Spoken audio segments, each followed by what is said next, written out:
प्रिय साथियों नमस्कार। हमारे YouTube चैनल में आपका स्वागत है। इन दिनों हम आपकी सेवा में जो वीडियो सीरीज प्रसारित कर रहे हैं उसका शीर्षक है वे कारण एवं कारक जिनकी वजह से विभिन्न राजनीतिक पार्टियां एवं उनके सुप्रीमो आवश्यकता पड़ने पर भी एकत्र नहीं हो पाते हैं। इसका दूसरा एपिसोड आपकी सेवा में प्रस्तुत है। पिछले एपिसोड में हमने कुछ आधारभूत एवं ऐतिहासिक बातें बताई हैं जिनके कारण वास्तव में भारत में लोकतंत्र एवं जन प्रतिनिधित्व आ ही नहीं सका है। हमें भारत में जो कुछ भी दिखाई देता है वह वास्तव में भीड़ तंत्र है, जिसे अंग्रेजी में मोबोक्रेसी कहते हैं, और जो आम जनता है वो एक भीड़ या मानसिक गुलाम है जिसे अंग्रेजी में सब्जेक्ट्स कहते हैं। दूसरे शब्दों में कहें तो भारत में जो आम जनता कॉमन मासेस है वो वास्तव में जनता, जिसे अंग्रेजी में पीपल कहते हैं, नहीं है, वे सब्जेक्ट्स हैं। यहाँ आप एक गूढ़ रहस्य और जान लें। सब्जेक्ट्स और पीपल में जमीन आसमान का अंतर होता है। उपरोक्त वर्णित बातों एवं प्रथम एपिसोड में बताई गई अवस्थाओं का यह दुष्परिणाम हुआ है कि भारतीय शासक वर्ग ने कथित लोकतंत्र की आड़ में स्वयं को अघोषित रूप से तानाशाह के रूप में परिणित कर लिया है। अब चूंकि यह शासक तानाशाह वर्ग को अपनी सत्ता बनाए रखने के लिए एक संजाल नेटवर्क की जरूरत होती है जो शीर्ष या केंद्र स्तर से लेकर नीचे ग्राम स्तर या मोहल्ला स्तर तक होता है। इसे स्थापित करने के लिए शासक वर्ग अपने इस नेटवर्क में उन्हीं लोगों को शामिल करता है जो उसके मानसिक गुलाम होते हैं। वे भी सामंती तानाशाही सोच विचारधारा वाले होते हैं, चाहे वे शासन में हों या प्रशासन में हों एवं अथवा दीगर कथित संवैधानिक संस्थाओं में ही क्यों ना हों। इसमें भारतीय न्याय व्यवस्था भी शामिल है। अक्सर हम एक बात एक मुहावरे की तरह कहते रहते हैं कि भारत में ना तो कोई राजनीतिक पार्टी है, ना कोई विपक्षी पार्टी है और ना ही कोई सत्ता पार्टी है। भारत में जो है वो वास्तव में शासक वर्ग रूलिंग क्लास है। हमारे इस कथन की व्याख्या कुछ इस प्रकार से है कि भारत का ये जो शासक वर्ग है उसने अपने आप को कृत्रिम रूप से एवं सतही तौर पर अनेक नामों से अनेक घटकों कंपोनेंट्स में बांट रखा है, जिन्हें हम आमतौर पर विभिन्न राजनीतिक दलों पॉलिटिकल पार्टीज़ के नाम से जानते हैं। शासक वर्ग के इन विभिन्न घटकों ने स्वयं को अलग अलग नाम दे रखे हैं। कुछ स्वयं को राष्ट्रवादी कहते हैं, कुछ स्वयं को समाजवादी कहते हैं, कुछ स्वयं को साम्यवादी कहते हैं, कुछ स्वयं को सेकुलरवादी कहते हैं, कुछ स्वयं को वामपंथी कहते हैं, तो कुछ स्वयं को दक्षिणपंथी कहते हैं, इत्यादि इत्यादि। हमारे इस विश्लेषण में कम्युनिस्ट पार्टियां एवं बहुजनवादी पार्टियां भी शामिल हैं, अर्थात उनका दर्शन एवं अनुगमन अप्रोचेस भी शासक वर्गीय है। भारतीय शासक वर्ग के दर्शन एवं अनुगमन को समझने के लिए हम यहाँ एक प्रारूपिक उदाहरण लेते हैं। माना कि देश में 4 प्रमुख राजनीतिक दल हैं। इन चारों राजनीतिक दलों को हम अपनी सुविधा के लिए अलग अलग नाम देते हैं, जैसे कि राजनीतिक दल ए, राजनीतिक दल बी, राजनीतिक दल सी एवं राजनीतिक दल डी। वे लोग जो सक्रिय राजनीति से जुड़े हैं वे अच्छी तरह से जानते हैं कि किसी भी राजनीतिक दल के लिए सबसे कठिन धर्म संकट का समय उस समय होता है जब चुनावों के पहले उम्मीदवारों का चयन कर उन्हें टिकट देने की कवायद करनी होती है। टिकट वितरण के कार्य में इतनी उठापटक, धूर्तता, कुटिलता, मनी मीडिया माफिया का खेल होता है जिन्हें यहाँ वर्णन करना संभव नहीं है। हम यहाँ ये बताना चाहते हैं कि हमने पूर्व में कहा है, हर पार्टी की सोच अधिनायकवादी होती है। अतः हर पार्टी चाहती है कि हमारी पार्टी का विस्तार सिर्फ एवं सिर्फ ऐसे लोगों में ही हो जो उनके मानसिक गुलाम यानी सब्जेक्ट्स की तरह से हों। हम इसके लिए एक काल्पनिक प्रारूपिक उदाहरण पेश करते हैं। माना कि किसी एक लोकसभा निर्वाचन क्षेत्र में 4 राजनीतिक दल सक्रिय हैं और ये क्षेत्र अनुसूचित जाति के लिए आरक्षित है। जब चुनाव होने को होते हैं तो हर राजनीतिक दल अपने अपने उम्मीदवारों को टिकट देकर चुनाव मैदान में उतारता है। इस हेतु उम्मीदवारों के नाम, आवेदन एवं सिफारिशें बुलाई जाती हैं। माना कि प्रत्येक दल के लिए 10-10 नामों की लिस्ट सभी पार्टियों के शीर्ष पदाधिकारियों की पैनल के पास जाती है, जिन्हें टिकट देने के लिए प्राधिकृत ऑथराइज किया जाता है। इस प्रकार कुल 40 अपेक्षित उम्मीदवारों पर विचार किया जाना है।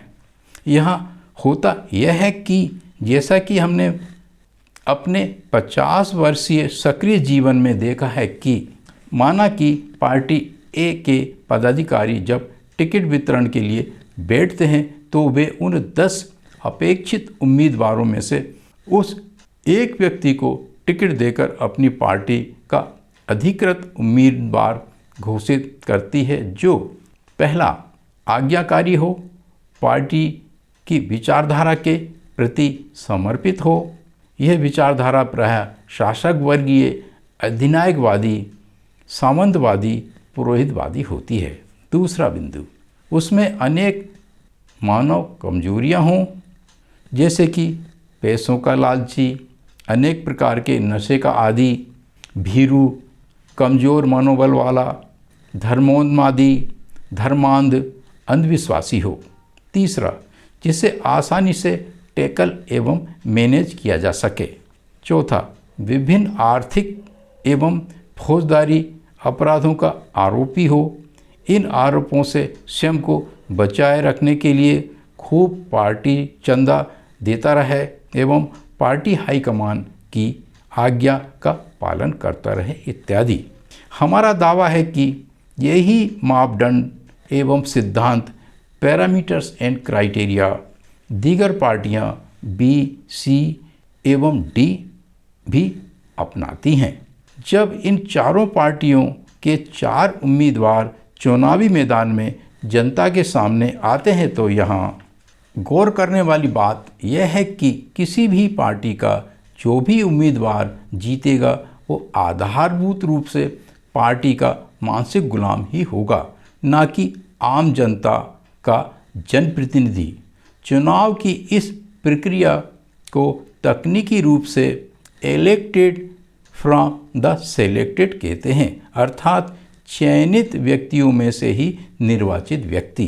दूसरे शब्दों में, जो भी व्यक्ति निर्वाचित होता है वो हर हालत में शासक वर्ग के द्वारा ही चयनित होता है, ना कि आम जनता द्वारा।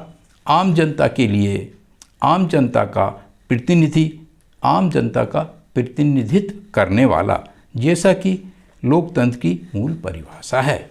यही तौर तरीका, पैटर्न सरपंच के चुनाव से लेकर राष्ट्रपति पद के चुनाव तक में अपनाया जाता है। इसके अतिरिक्त जितने भी कमीशन, मंडल, निगम एवं इसी प्रकार के कथित संवैधानिक पद होते हैं, उनमें भी कथित अध्यक्ष, चेयरमैन, सदस्यों, उच्च सर्वोच्च न्यायालयों के एडवोकेट्स जनरल्स की नियुक्तियां ऐसे ही लोगों से की जाती हैं जो पूर्व में वर्णित मानदंडों में खरे उतरते हों और हर हालत में इस शासक वर्ग के एवं उनके शासकीय हितों रूलिंग इंटरेस्ट में काम करते हों। ऐसे ही पैरामीटर्स एंड क्राइटेरिया भारतीय शासक वर्ग के विभिन्न घटकों, जिन्हें विभिन्न राजनीतिक दलों के नाम से जाना जाता है, के संगठनात्मक ढांचे में जो पदाधिकारी नियुक्त या मनोनीत होते हैं, उनके लिए भी यही पूर्व में वर्णित मापदंडों एवं सिद्धांत को अपनाया जाता है। कथित नेताओं का एक वर्ग या संस्तर स्ट्राटा और भी होता है, जो विभिन्न भारतीय संगठनों में होते हैं। भारत में जो भी विभिन्न विद्यार्थी संगठन होते हैं, वे किसी न किसी राजनीतिक दल से समर्थित एवं अथवा प्रायोजित होते हैं।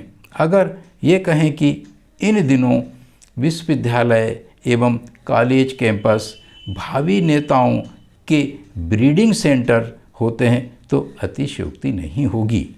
विभिन्न विद्यार्थी संगठनों के शीर्ष पदाधिकारियों का अगर आप गहन अध्ययन करेंगे तो आप पाएंगे कि इनमें से अधिकतर विद्यार्थियों के वे ही लक्षण, गतिविधियाँ एवं सोच विचारधारा होती है जिनका कि हम पहले वर्णन करते आए हैं। ये ही विद्यार्थी नेता शासक वर्ग की अगली पीढ़ी बनाते हैं।